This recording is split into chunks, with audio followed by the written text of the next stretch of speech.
èmi ó donate 2 million fún Allahu Akbar. inú ìwé iṣẹ́ mi náà ó kọ sí ẹ̀yin tẹ̀ ń ṣàláwọ̀ akíbárò. Allahu Akbar.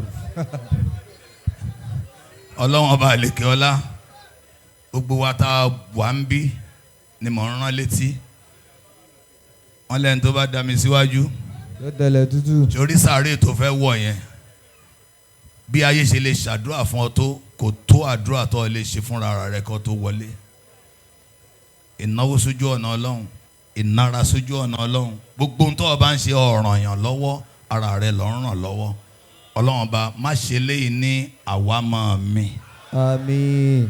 má ṣe ní àwámọ̀ gbogbo wa Àmín. jẹ́ ká lè tẹ̀lé ànábì Muhammad Sallallahu alayhi jẹ́ ká lè fi ìwà jọ ànábì Muhammad Sallallahu alayhi jẹ́ a lè fi ìtẹ̀lé Kùránì jọ Muhammad Sallallahu alayhi jẹ́ a lè fi ijtinabul ma'asi ká jìnà sẹ́ṣẹ̀ ká fi jọ Muhammad ìṣàdúrà ṣiṣẹ́ tí ó jẹ́ kádúrà gbà máṣá ìjẹ́ ká fi jọ Muhammad. Àmín. aqulu qawli hadha astaghfirullahi li wa lakum. Assalamu alaykum wa rahmatullahi wa barakatuh. Wa alaykum assalam wa rahmatullahi wa barakatuh.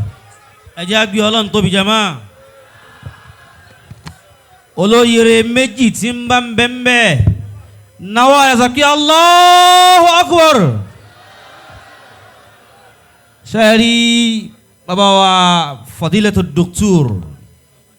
Al-Sheikh Abdul Hakim Abdul Latif Al-Muhami ọlọ́mọṣẹ́ járe yín pẹ́ o ọlọ́njẹ́ mi yóò gún o ọlọ́njẹ́ mi lọ́dọ̀ Ọlọ́run wala kun wala fayakun wala masha Allahu la quwwata illa billahi al-aliyyil azim jazakallahu khair.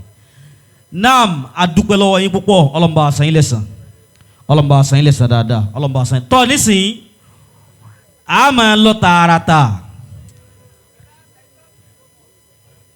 máa lọ tààràtà síbi tí ó kàn I appreciate the donation yẹn sir thank you very much ọlọ́mọba àṣàyìn lẹ́sàn dáadáa ọlá nàbí lọ́dọ̀ Ọlọ́run bàbá ni mo elongate níbi ìgbà tí mo fẹ́ pa wọn ṣe rí àwọn èèyàn wa àwọn ní Sufi wọ́n máa believe pé káwọn ọrọ̀jà Qadiriyah lọ́rùn ẹni tó fẹ́ bá wọn sọ̀rọ̀ òun ló wá jẹ́ kí n ṣe báwọn Ọlọ́run kó jẹ́ kẹ́mi yín ogun tipẹ́tipẹ́ láti máa follow yín Ọlọ́run kó jẹ́ kí a rí yín pẹ́ o ṣe rí ibi tá à ń lọ nísìn